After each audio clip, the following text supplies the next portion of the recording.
I'm pregnant! Morwena shrieked, her voice slicing through our wedding vows like a rusted blade. She cradled her stomach, eyes weeping fake tears for the elite guests and the cameras. And Thorne is the father. The garden turned to ice. Thorne didn't even flinch. He adjusted his cufflink, his voice a low, legal growl that carried to the back of the estate. Save the performance for court, Morwena. We both know that's impossible. I stood there in my shredded lace, watching my mother's soul finally rot in the sunlight. The memory of her scream still rings in my ears. But here in the quiet, I seek a truth that doesn't lie. I focus on my hands. The smell of linseed oil and aged mahogany is the only thing that truly anchors me to this earth. My hands, stained with the gray dust of a century and the sticky residue of wood polish, moved with a rhythmic precision over the surface of a 19th century mailbox. I didn't mind the grime. In the restoration world, you have to get your hands dirty to see the soul of an object. The golden Charleston sun filtered through the moss-draped oaks outside my workshop, casting long, cage-like shadows across the floorboards. It was the golden hour, that brief moment when everything looks expensive and peaceful, even when it isn't. In Charleston, old money doesn't just talk. It whispers through the heavy furniture and the tarnished silver it leaves behind. I've spent my 32 years restoring things that other people broke, a habit I picked up early as the youngest in the Aldrich family. While my sister Blair was busy demanding the spotlight and my mother, Morwena, was busy curating her public image, I was the one smoothing out the dents. I was the peacekeeper, the invisible glue holding together a foundation that had been rotting since before I was born. I watched a stray ginger cat trot across the threshold, its tail twitching with a familiar hunger. I paused, wiping my hands on a rag, and shared a piece of my roast beef sandwich with him. "Here you go, buddy," I whispered. "At least one of us should get what they need today." There is a specific kind of quiet joy in an unearned kindness. I looked at the mailbox and thought about the nature of value. Real worth isn't found in the shine of a diamond or the prestige of a name. It's in the integrity of the wood beneath the varnish.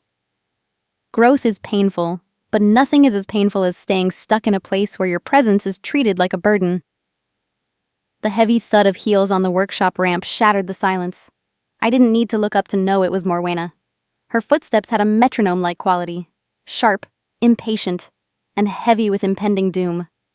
She stopped just short of my workbench, her designer perfume clashing violently with the scent of sawdust.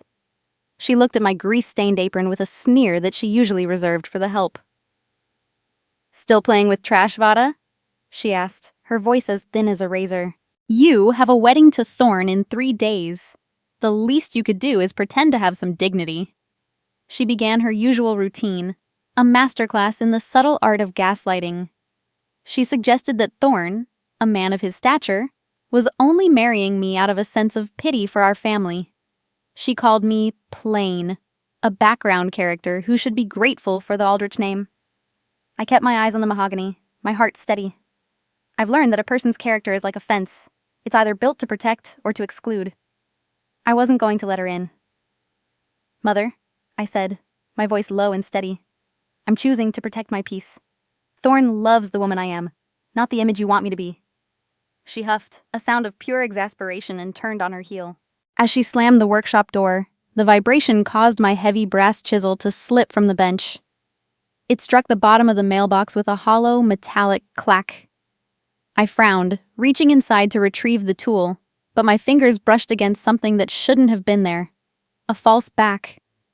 With a gentle pry, the wood gave way, revealing a hidden compartment. Inside sat a single wax-sealed envelope. My breath hitched as I recognized my grandfather's bold, cursive script on the front. My heart hammered against my ribs like a trapped bird as I broke the seal. It was his original, unrecorded will, the one the family claimed never existed. My eyes raced across the legal jargon, landing on a clause that made the world stop spinning. The entire Aldrich Hotel empire wasn't meant for my parents or Blair. It was bequeathed to the youngest daughter, to me, on the condition of a successful marriage. The millions Morwena flaunted, the influence she wielded, it was all technically a loan from a future she was trying to prevent. The realization hit me with the force of a physical blow.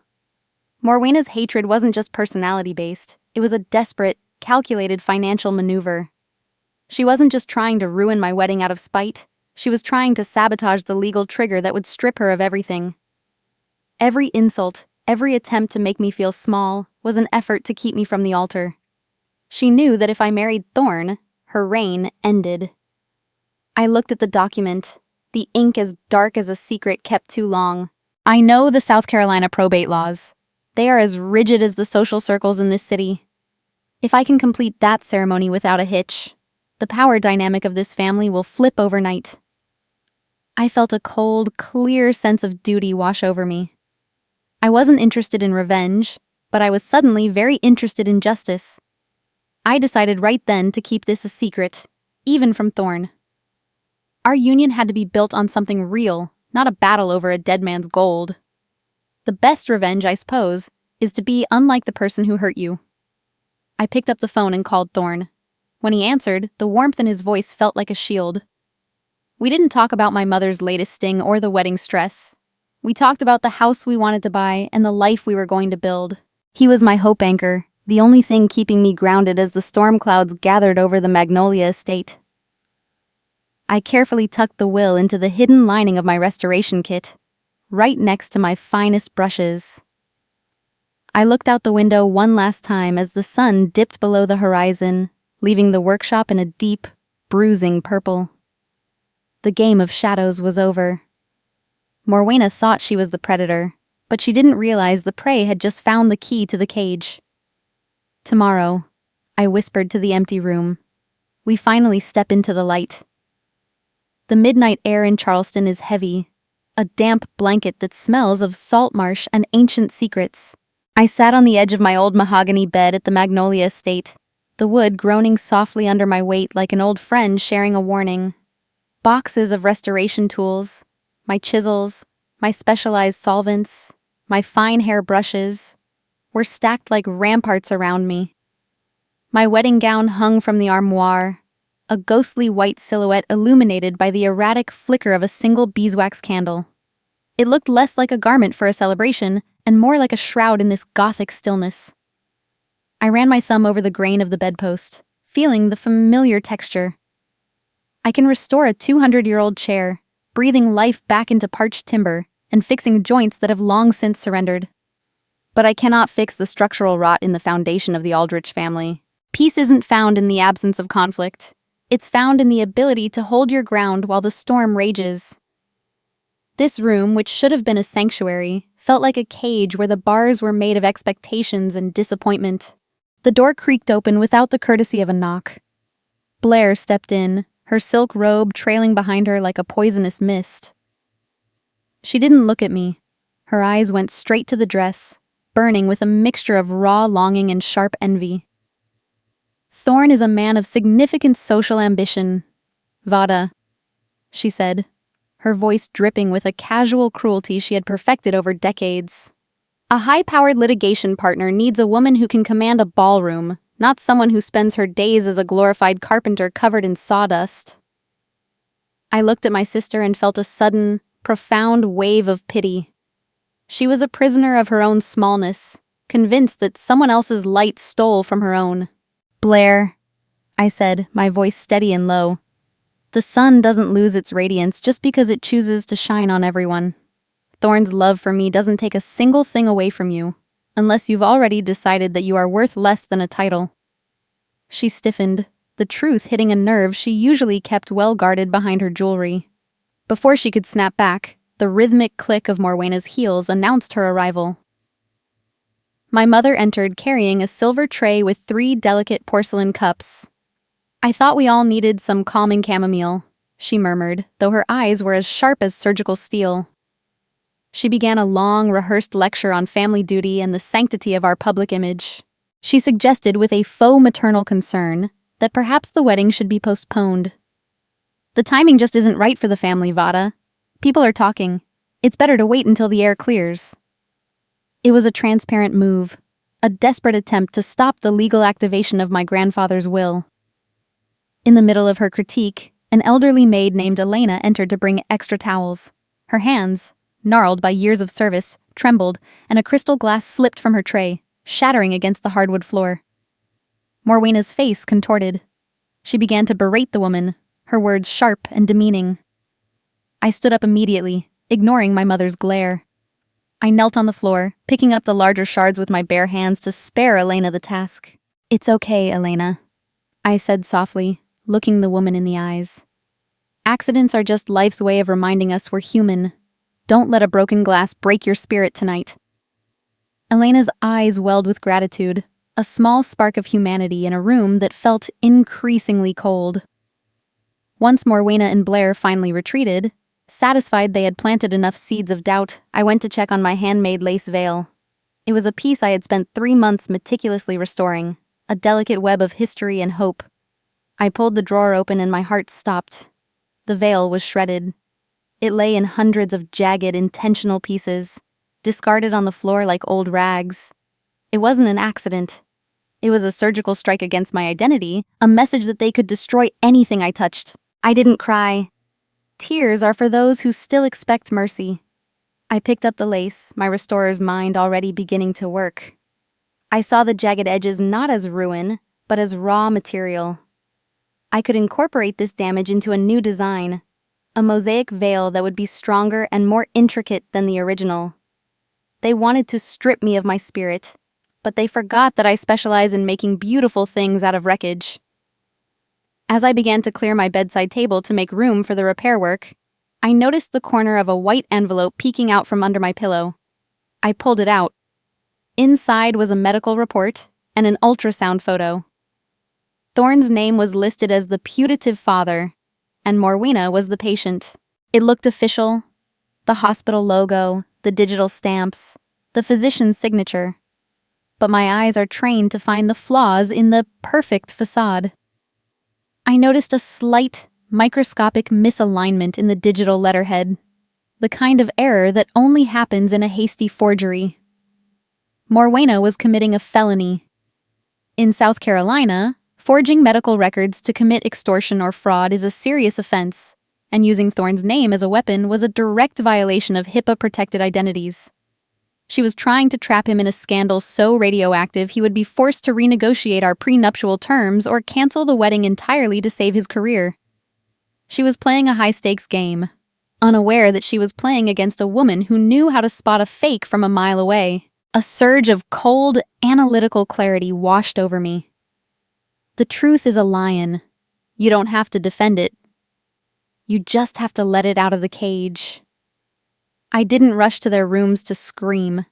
Instead, I took my phone and carefully scanned every page of the forgery, capturing the flaws in high definition. I sent the files directly to Thorne's private investigator with a single instruction: verify the metadata and the hospital's actual patient log for this date. I placed the forged document back exactly where I found it. I looked at the shredded veil and thought about my grandfather's hidden will tucked safely in my restoration kit. I wasn't just walking toward a wedding ceremony anymore.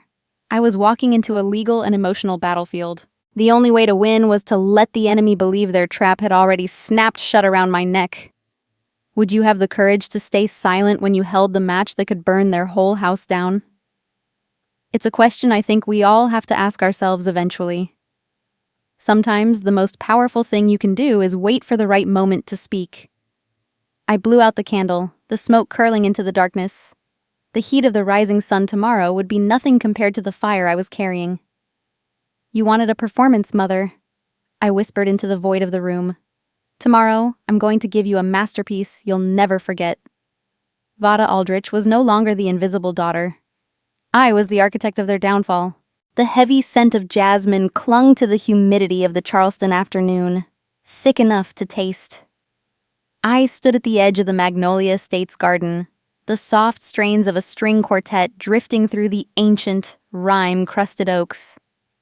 My hands were steady as I adjusted the mosaic veil, a delicate, defiant web of lace I had spent the entire night piecing back together from the shreds my family left behind. It was no longer just a garment. It was a map of my resilience. Every old money face in the crowd was a study in practiced elegance and hidden judgment. I walked down the aisle, the silk of my gown whispering against the grass, feeling the weight of 1,000 unspoken expectations. I've always known that a lie can travel halfway around the world while the truth is still putting on its shoes. Today, however, the truth wasn't just wearing shoes. It was wearing a suit of armor. I focused on the altar, refusing to let the hollow smiles of the social elite penetrate my composure. As I reached the front, I saw my father, Aldrich. He looked smaller than usual, his hands trembling as he prepared to give me away to a life he had never bothered to protect. I didn't feel the familiar sting of resentment. Instead, I reached out and gently squeezed his hand, leaning in to whisper so only he could hear. "It's okay, Dad. You don't have to carry the weight of the world today. Just stand with me for a moment." Even in this den of vipers, I chose grace. I looked up at Thorne, and the chaos of the world seemed to fall away. His gaze was an anchor in the rising hurricane of my life, steady and unyielding. The best way to avenge yourself is to not be like the person who hurt you. I held that thought close, a silent vow to remain dignified regardless of the theatrical madness Morwena was undoubtedly about to unleash. We stood together, two islands of sanity in a sea of southern artifice. The minister reached the pivotal moment, his voice resonant against the sudden hush of the garden. If any person can show just cause why they may not be lawfully joined together, let them speak now, or else forever hold their peace. The air seemed to solidify. For a heartbeat, there was only the sound of the wind rattling the Spanish moss.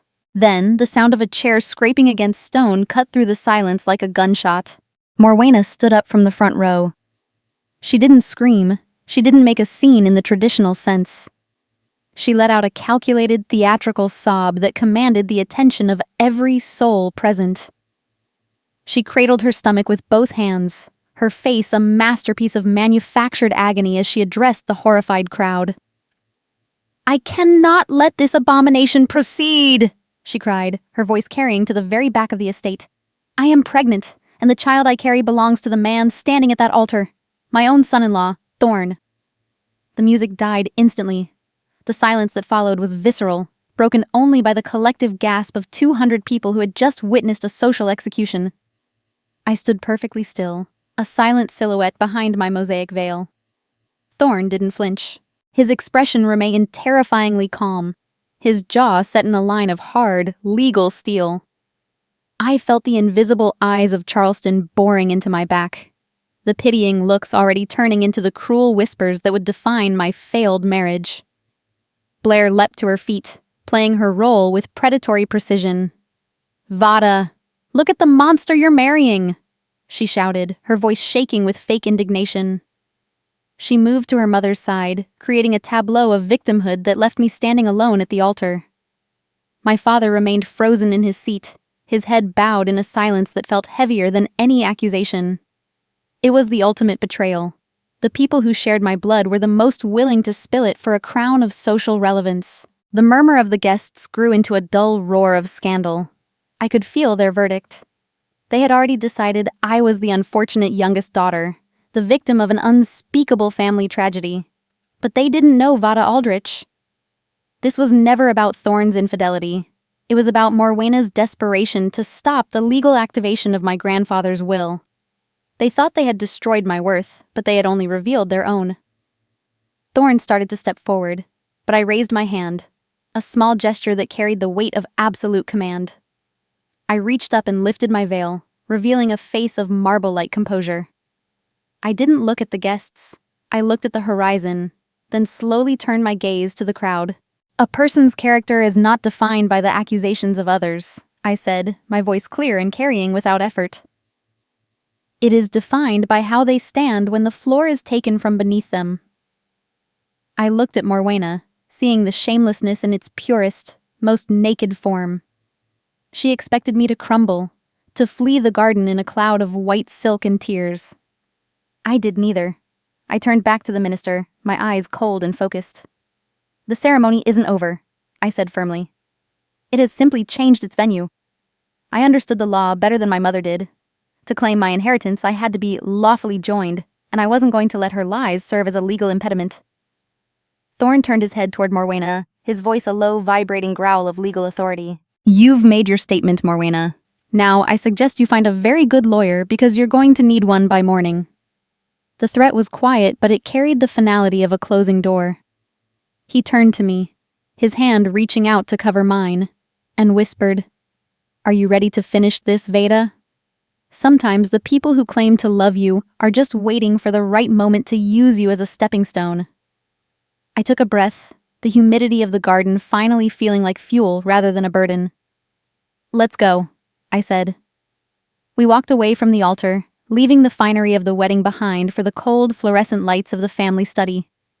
The masks were finally melting, and I was ready to see what lay beneath the rot. The library of the Magnolia estate felt less like a room and more like a fortress built to bury the truth. Heavy, dark mahogany shelves lined the walls, filled with leather-bound books that had likely never been opened, their gold-embossed spines mocking the lack of wisdom in this house. A single chandelier hung from the center of the ceiling, casting long skeletal shadows that danced against the portraits of grim-faced ancestors. Outside, the muffled murmurs of the confused wedding guests drifted through the glass like white noise, a distant world I was no longer part of. Inside, the air was thick, heavy with the cloying scent of Morwena's expensive perfume and the metallic tang of stale secrets. I stood by the window, my back to the door, watching the Spanish moss sway in the rising wind. The collective betrayal was palpable. When I turned around, I saw them. Morwena sat behind the massive desk, her face a mask of manufactured fragile grace. Blair stood beside her, a smug, predatory grin pulling at her lips. And in the corner, slumped in a wing-back chair, was my father, Aldrich. He had his head in his hands, refusing to meet my gaze. Morwena didn't waste time. She slid a legal document across the green felt of the desk, a quitclaim deed, and a total waiver of any inheritance from my grandfather's will. "Sign it, Vada," she said, her voice a soft, vibrating thread of silk and steel. I looked at Aldrich, searching for even a glimmer of the image of the father who used to carry me on his shoulders. "Dad?" I asked, my voice almost a whisper. He didn't lift his head. He just let out a long, trembling sigh. "Vada, just sign the papers. Your mother is frail. The doctor says stress isn't good for the baby. We need to handle this quietly to preserve the family honor." His willingness to sacrifice my entire future for a quiet evening and avoid public scandal was the deepest wound I had ever felt. It wasn't just a rejection, it was a complete erasure. I walked to the desk but didn't pick up the pen. I placed my hands on the back of the chair, feeling the cool wood under my palms. Integrity is not a garment you put on for the public. It is the skin you live in when the lights go out. I looked at them, my mother, the actress, my sister, the vulture, and my father, the ghost. I felt a profound, heavy sadness for them. Their greed had turned them into hollow caricatures of human beings, empty vessels fueled by the need for more. Morwena's eyes narrowed when I didn't reach for the pen. She played her final card, her voice dropping to a conspiratorial hush.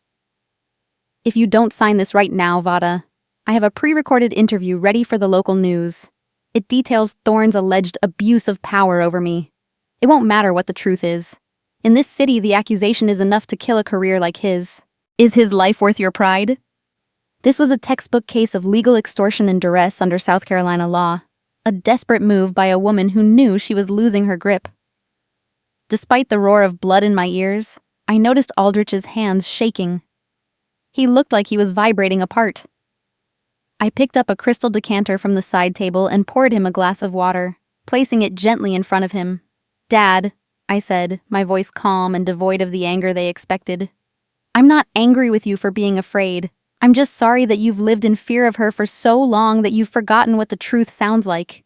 You don't have to keep doing this." He didn't answer, but his fingers twitched toward the glass. I turned my attention to the contract. I had spent enough time around Thorne to recognize the amateurish holes in their legal trap. "This document is a joke, Mother," I said, pointing to the vague clauses and the lack of consideration. "There is no meeting of the minds here. There is only coercion and a blatant attempt at blackmail. No judge in this state would uphold a signature obtained under these conditions. You're trying to use a blunt instrument to do the work of a scalpel." Morwena bristled, her poise cracking like old lacquer. You think you're so smart because you read a few of his books? You're still just the little girl who hides in the workshop." I looked at her, really looked at her, and realized I wasn't afraid anymore. "A person's worth is not a currency you can trade at a table, Mother. You can take the hotels, you can take the name, but you can't take the fact that I'm the only one in this room who can sleep tonight without a bottle of pills." The shouting started then. Blair's voice rose in a shrill, hysterical defense of their legacy, a desperate attempt to drown out the silence of their own conscience. My eyes drifted to my restoration kit sitting on the velvet-topped side table. My hand went to the lid. Inside was the 1940s Webster Chicago wire recorder I had been tinkering with this morning. I remembered setting it to continuous monitor to test the tension of the motor. I hadn't turned it off before the ceremony. A sudden, ice-cold calm washed over me. The tiny spool had been spinning for hours. It had captured every word spoken in this library before the wedding. The laughter, the cold planning of the pregnancy reveal, and the explicit admission from Morwena that the baby had nothing to do with Thorne. It was the absolute, undeniable proof I needed to survive. It was the anchor that would keep me from being swept away by their lies. I didn't reveal my hand. I simply sat the recorder back down, my fingertips lingering on the cold metal. The most powerful weapon on earth is the human soul on fire, and mine was burning with a quiet, righteous flame. I now held the key to the cage they had built for me. I watched them argue, their faces flushed with the effort of maintaining their deceit, and I felt a strange sense of liberation. They were already dead. They just hadn't realized the air had been cut off yet. The heavy library doors creaked open, the sound echoing through the room like a gavel. Thorne stood in the threshold. He hadn't changed out of his wedding suit, but he looked like a soldier returned from a campaign. His eyes scanned the room, ignoring the parents and the sister, landing only on me. The air temperature seemed to drop 10 degrees as he stepped into the light. He looked at Morwena with a level of contempt that would have withered a lesser woman. He walked to my side and placed a hand on my shoulder. "Did they touch you?" he asked, his voice a low, dangerous vibration. I looked up at him and smiled, a small, sharp smile that reached my eyes for the first time all day. "They did something much worse than that, Thorne," I replied, my voice steady. "They told the truth, and I caught it." At that moment, the library no longer felt like a prison. It was more like a laboratory, where I was about to undertake the most important restoration of my life, restoring my own reputation. I looked at the papers on the table, then back at my mother. The game was over, and I no longer had to fear the darkness. The group migrated from the stifling confines of the library to the grand living room, a space designed for public displays of Aldrich prestige. Crystal chandeliers hummed with a low electric vibrance, casting a cold, unforgiving light on the velvet upholstery and the ancestral oil paintings that seemed to watch us with hollow eyes. Morwena walked with a renewed sense of vigor, her chin tilted at an angle that suggested she had already won the war. She sat in the center of the silk-covered sofa, flanked by her personal attorneys who looked as predatory as the vultures they were. She was no longer just a mother. She was a businesswoman closing a hostile takeover. "Let's stop the theatrics, Vada," Morwena said, her voice echoing in the vast room. She demanded a $5 million child support and silence settlement, along with the immediate signing of the inheritance waiver. She used her supposed pregnancy like a blunt instrument, swinging it at the foundation of my life with a shamelessness that left the air tasting of copper. I remained standing. I refused to sit in their chairs or play by their rules. The truth is like the sun. You can shut it out for a time, but it ain't going away. I watched her greed manifest in the way she gripped her designer clutch, observing her with the detached curiosity of a restorer looking at a ruined, worthless relic. Blair couldn't help herself. She launched into a vitriolic attack, her words designed to tear at the stitches of my marriage. "You are always the invisible one, Veda. The little shadow. Do you really think a man like Thorne wants a life tied to this kind of filth?" I turned my gaze to her, my expression as flat as a desert horizon. I didn't feel the heat of anger, only the chill of clarity. "Blair," I said, my voice cutting through her tirade, You're trying to set my house on fire just to see if yours looks brighter. I truly hope you find a happiness that doesn't require someone else's pain." She faltered, her mouth hanging open as if she had forgotten how to breathe. Thorne stepped forward then, moving with a lethal grace that made the room go silent before he even spoke. He reached into his leather attaché case and pulled out a single certified medical report from the Mayo Clinic. He didn't toss it. He slid it across the marble coffee table with a sound like a guillotine blade. He spoke with a voice like sharpened flint. "Morwena, I had a vasectomy 2 years ago. The procedure was successful, and the follow-up tests were conclusive. Unless you're claiming a miracle of biblical proportions, save your performance for the court. You're not carrying my child." The reaction was a cinematic study in slow-motion collapse. The smugness drained from Morwena's face, replaced by a horrific, pale mask of shock that made her look 20 years older. The attorneys suddenly found the floor very interesting. Behind them, my father Aldrich let his crystal tumbler slip from his hand. It hit the floor and shattered into 1,000 jagged diamonds, the sound echoing through the grand hall like the final note of a tragedy. The web of lies hadn't just frayed, it had been incinerated in the light of a single medical fact. Thorne wasn't finished. He pulled a second document from his case, a private investigator's report, complete with time-stamped photographs. "The DNA will eventually speak the truth, Morwena, but we already know who the father is." He laid out evidence of her long-term affair with the family's young driver, a secret she had buried under layers of expensive distractions. "You weren't looking for a father for your child," Thorne continued, his eyes locked on hers. "You were looking for a scapegoat to fund your lifestyle and a way to kill Vada's future. It was never about a baby. It was about a paycheck." Cornered and desperate, Morwena didn't seek forgiveness. She lashed out. She began to scream that the medical records were forged, that Thorne had forced himself on her in a moment of weakness, attempting a final, disgusting smear campaign. She threatened to call the police, to file reports for elder abuse and sexual assault, her voice rising to a frantic, hysterical pitch. She hoped to create enough noise, enough scandal to ruin our reputations regardless of the truth. It was the desperate thrashing of a drowning predator. I stepped into the center of the room, my presence finally commanding the space. I didn't let her noise affect my heartbeat. The most courageous act is still to think for yourself, aloud. I looked at the attorneys and then at my mother. "My husband's legal team has already filed a preemptive suit for defamation and attempted extortion," I said, my voice cold and surgical. "And we have the wire recorder evidence from the library to back it up. Every word you said in that room, every laugh about how Thorne would pay up, it's all on the spool.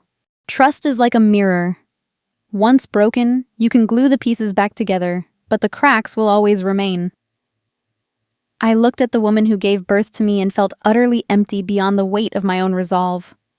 I realized I couldn't continue to make room for her in my life anymore.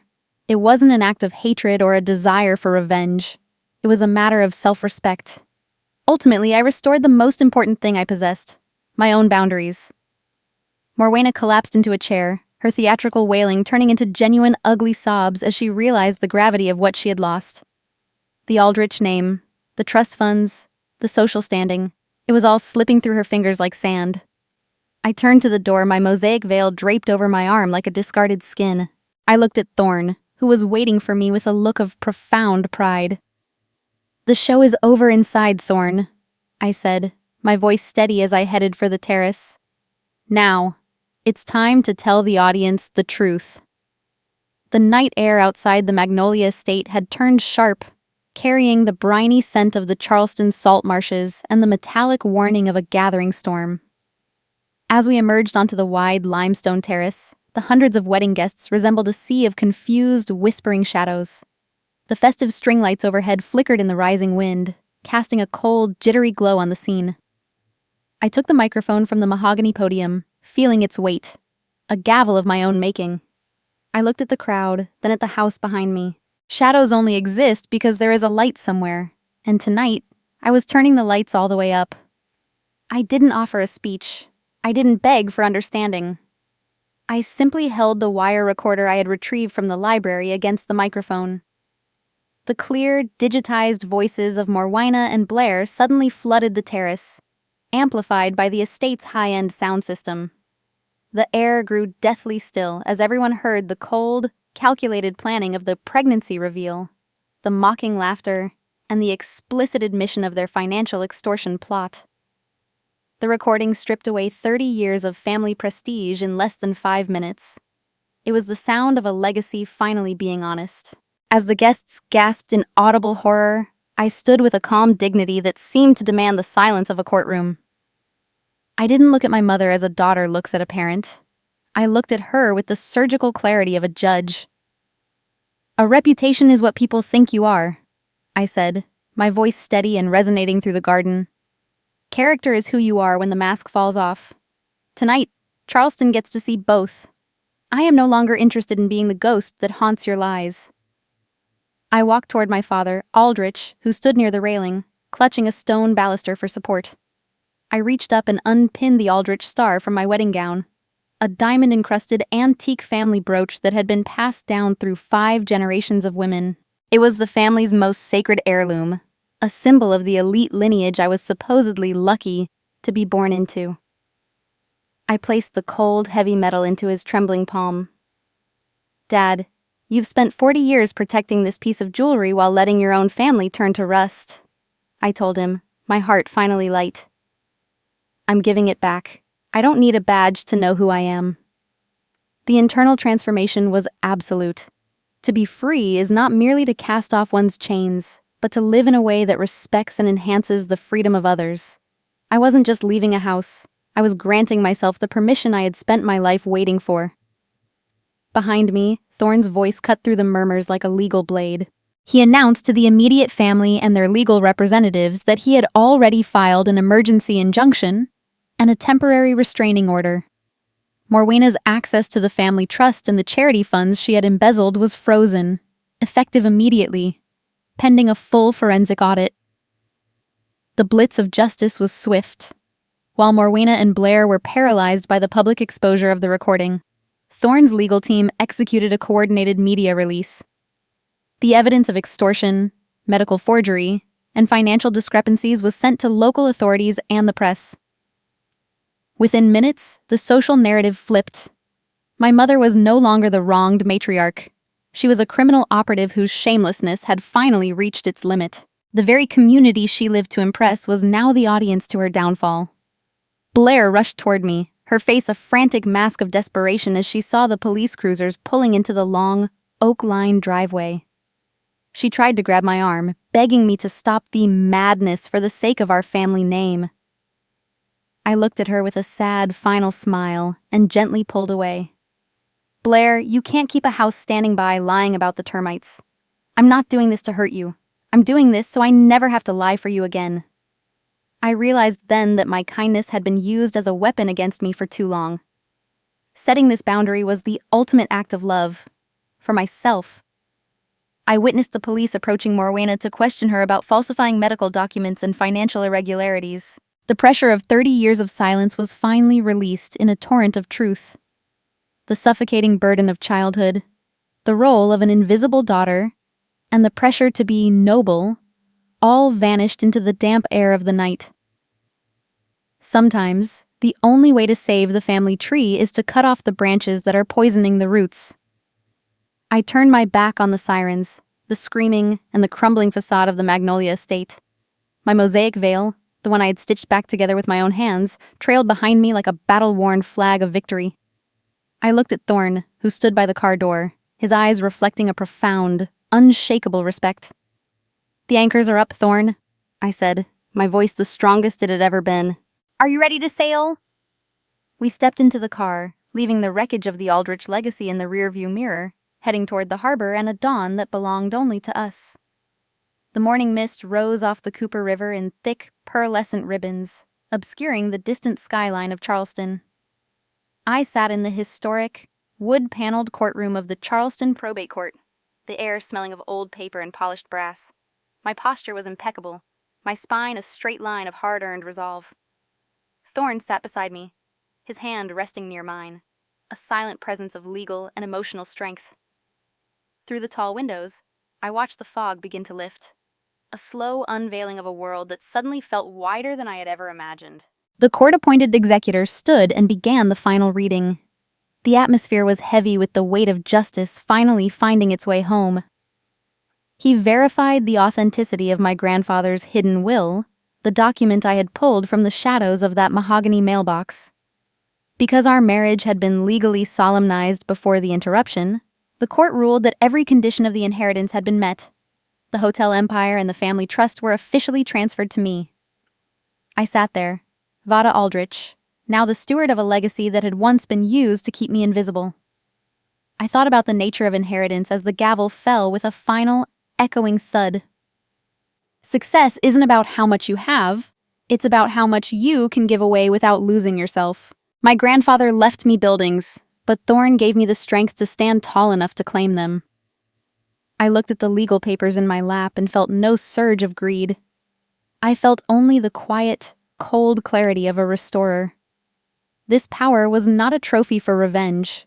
It was a tool for healing a history that had been broken for far too long. As we prepared to leave the courtroom, I saw my father, Aldrich, standing by the oak doors. He looked broken, his expensive suit hanging loosely on a frame that seemed to have aged 10 years in a single week. He looked at me with a mixture of shame and a desperate, unspoken need for forgiveness. I didn't feel the heat of resentment. I walked toward him and placed an envelope in his hand, an irrevocable annuity that would ensure he lived in comfort for the rest of his life, protected from Morwena's reach. "Dad," I said softly, "I'm not doing this because you earned it. I'm doing this because I refuse to let the cycle of cruelty continue with me. You're free now, if you want to be." A few days later, I returned to the Magnolia estate for the last time. I wasn't there to reclaim the house, but to finish packing my restoration tools. The grand hall, once so intimidating, now felt hollow and small. I found Morwena and Blair in the library, surrounded by piles of legal documents as they prepared for a fraud and embezzlement trial against the state. The high-stakes reality had shifted. They were no longer the predators orchestrating a wedding day execution. They were the prey of their own past choices, trapped in a cage of their own making. Morwena looked up, her face etched with bitter weariness. She made one last, pathetic attempt to manipulate me, calling me ungrateful and cold-blooded. I stood in the doorway, toolbox in hand, and looked at her with calm, indifferent pity. "Mother," I said, my voice steady as the tide. "You didn't raise a daughter, you raised a mirror. If you don't like the reflection you see today, don't blame the mirror." She could never hurt me again.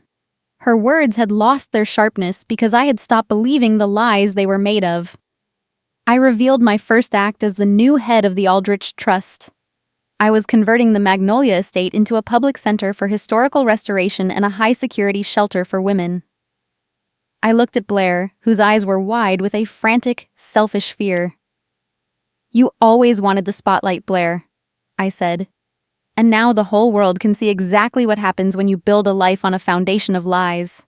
The house belongs to the community now." I also ensured that Martha and the rest of the staff were given full pensions and ownership stakes in the new center.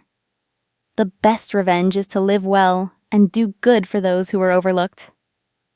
On my final morning in Charleston, Thorne and I stood on the deck of a sailboat in the harbor. The sun was breaking over the Atlantic, a brilliant burst of gold that turned the water into liquid fire. I had legally separated the hotel business from the family name, selling my majority shares to an employee-owned cooperative. I had effectively dismantled the Aldrich dynasty to create something that actually served the people who built it. I kept only my small restoration shop and my peace. The anchors were finally up, and the weight of the past was sinking into the depths. I looked at Thorne, the sea breeze catching the mosaic veil I now wore as a simple scarf. I thought about my journey from the invisible youngest daughter to a sovereign woman. "I spent my life fixing broken things, Thorne," I whispered, leaning my head against his shoulder. "But I finally realized I wasn't one of them. Closure doesn't come from an apology. It comes from the quiet, internal decision to stop waiting for one." The silence of the ocean was no longer suffocating. It was an open invitation to a life I had finally claimed as my own. The camera zooms out slowly as the boat moves toward the horizon, leaving the shoreline of Charleston behind. The wake of the boat fades into the vast blue of the Atlantic, marking the first day of a life where the only voice I have to answer to is my own. The screen fades to a soft, golden white, leaving only the sound of the wind and the promise of a sovereign dawn.